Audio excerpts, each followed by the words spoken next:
In my talk, I'm going to analyze Barack Obama's first presidential victory speech delivered on the 4th of November 2008 in Chicago, and its Polish translation, which appears a day later on the 5th of November 2008 on a major Polish news website. The analysis focuses on shifts in the Polish translation. The shifts I'm going to discuss refer to the loss of repetitions and loss of transfer in translation. As a result, the effect and message of Obama's speech is flattened in the Polish version. If we take a closer look at the speech and its Polish translation, it transpires that equivalence by way of the rhetorical function and syntactic content between the two texts is limited. When I use the term discourse,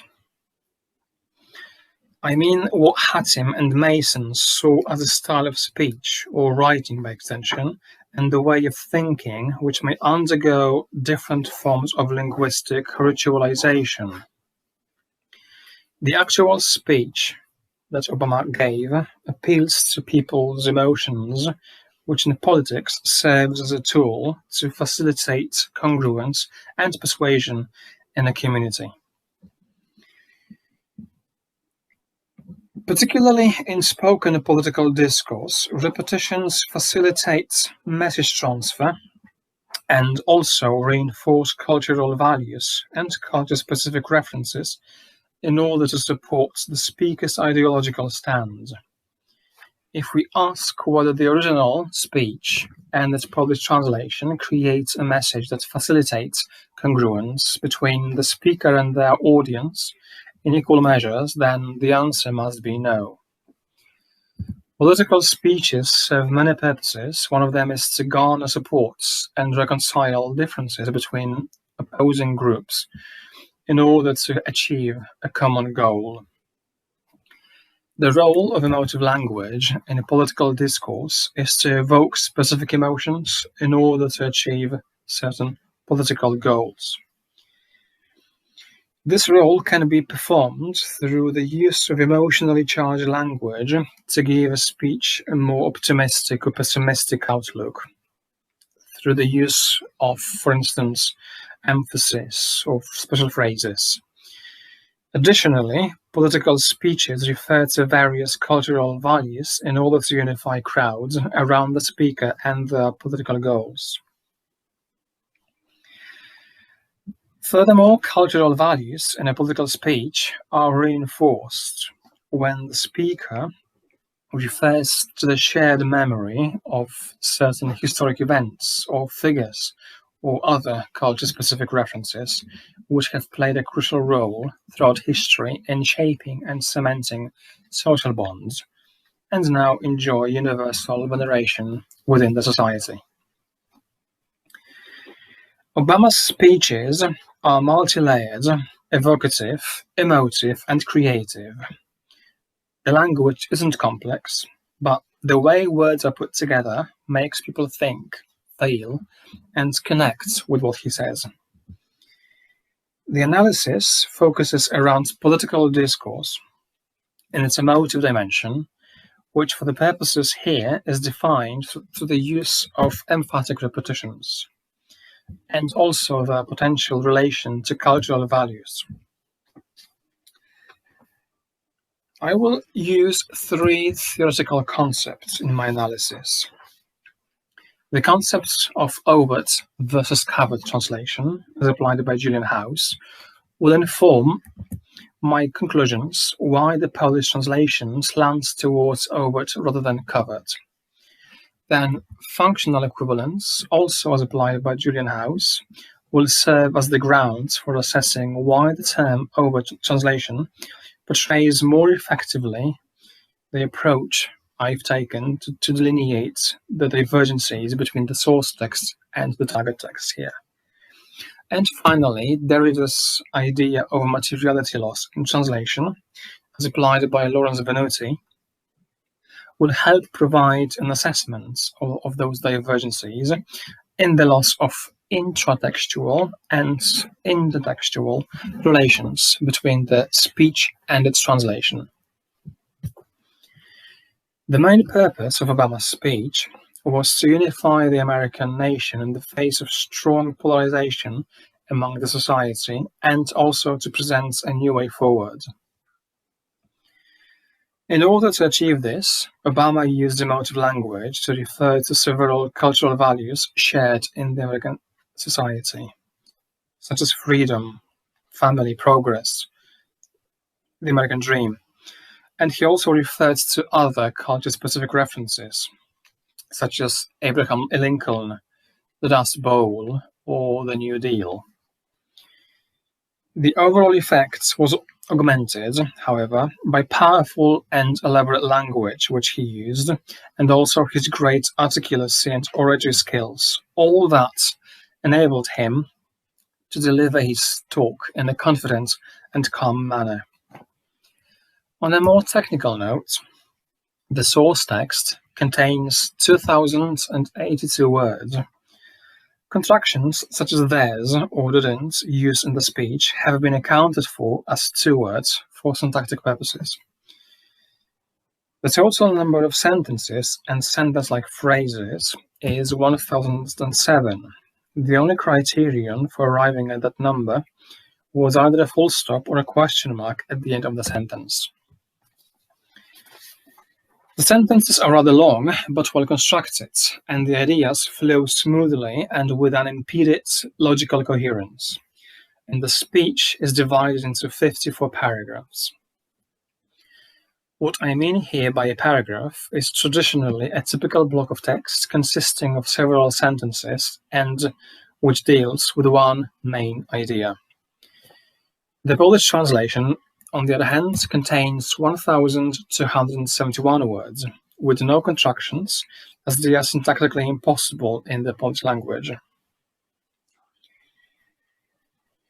The translation, furthermore, has 1,008 sentences, separated by either a full stop or a question mark. And the Polish text mostly follows the same paragraphing as the original, with an odd exception where parts of the original have been omitted in translation, or 2 or 3 paragraphs were consolidated into one, which makes 51 paragraphs. And this will account for the difference in the word number between the source text and the target text.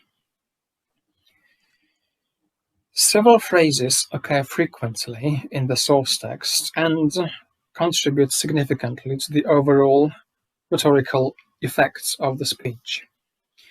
They also occur in strategic places in the speech.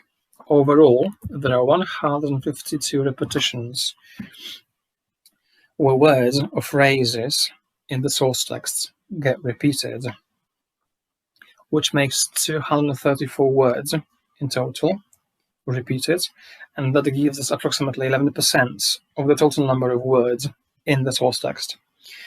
In contrast, the target text contains 79 words and phrases, which correspond to the emphatic structures of the speech, out of the 1,271 words in the target text, which approximately gives 6% of the target text's total number of words. The number of repetitions alone suggests a considerable shift down in the power of emphasis through repetition in the translation. As a result, Obama's speech and its message are weakened. When analyzed instance by instance, individually, the repetitions provide an even more intriguing set of data. Certain repetitions in the original speech seem to give it more gravitas because they appeal to specific cultural values commonly shared in the American society.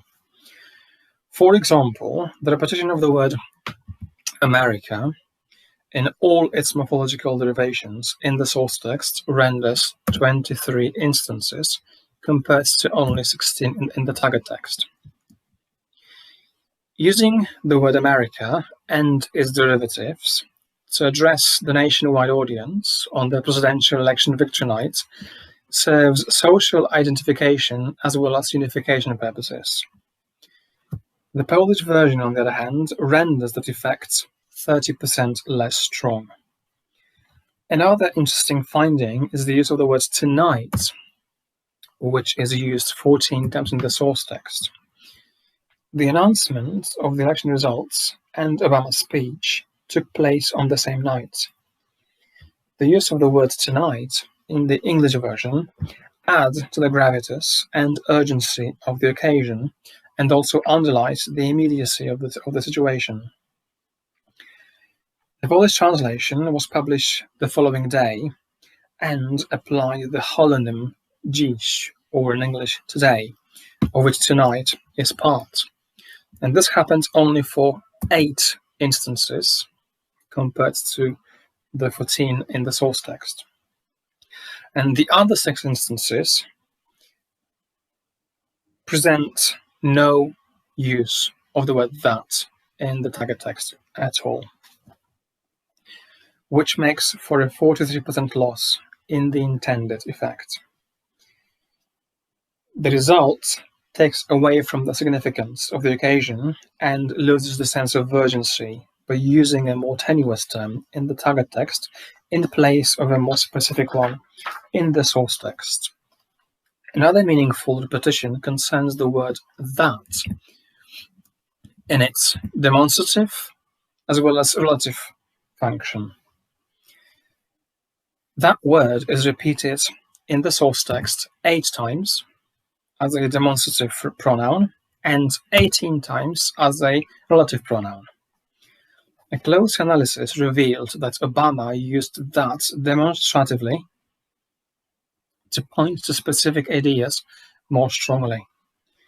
And as a relative pronoun, even though the word that could have been omitted syntactically in many clauses, Obama still used it on every occasion.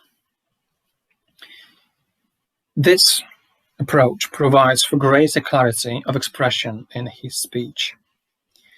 In contrast, the target text counts only 3 uses of the word that as a demonstrative pronoun and only 6 uses of that as a relative pronoun, which provide for a 66% loss in the intended effect.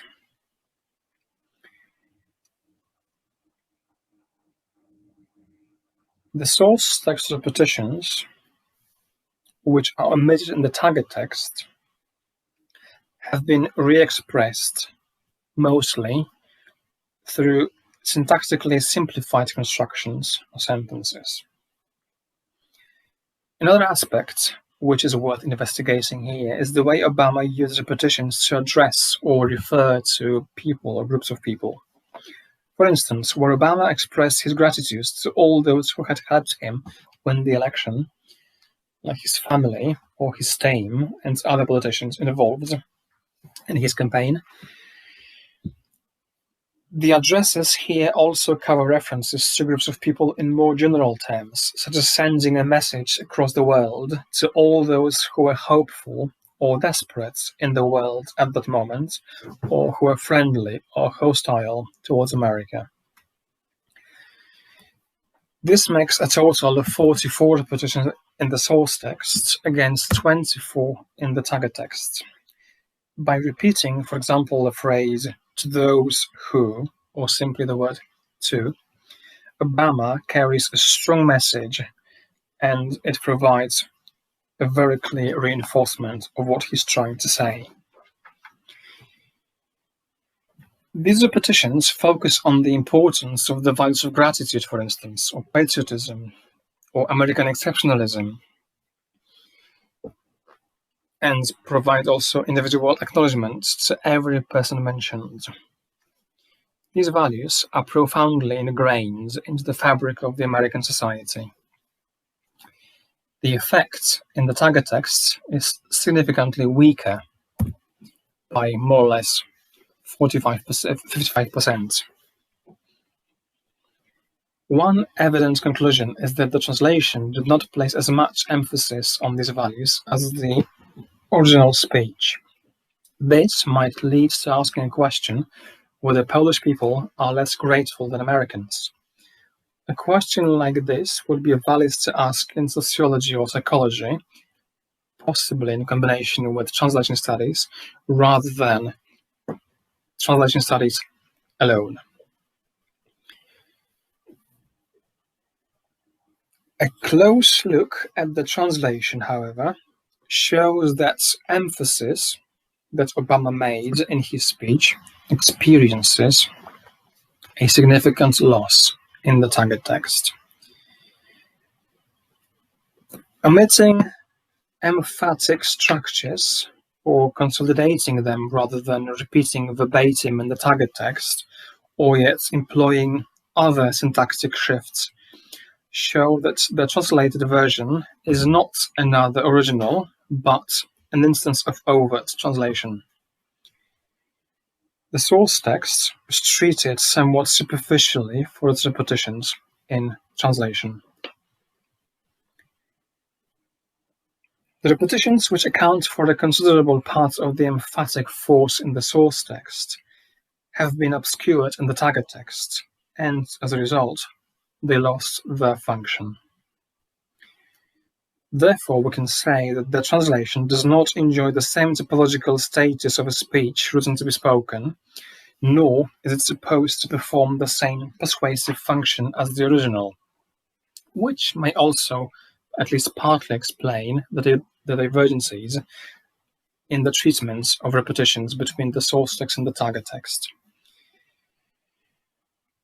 The speech also makes references to values and specific events in American history which might not be equally or directly relevant to the Polish reality. Some of them are translated and some aren't. To explain this, it could be argued that the translation doesn't need to produce the same emphatic effect as the original speech in this respect. In general, Obama's style of speaking can be described as thoughtful, well-prepared, and focusing on powerful words. Although he uses simple language, he doesn't patronize his listeners and makes them feel knowledgeable. The speech made references to several culture-specific entities, Abraham Lincoln, the Dust Bowl, or the American Dream. This showed the audience that he shared the same values and symbols as his listeners. The translation is deemed overt here in this respect, and there is no functional equivalence between the source text and the target text in this dimension, or at least not in full.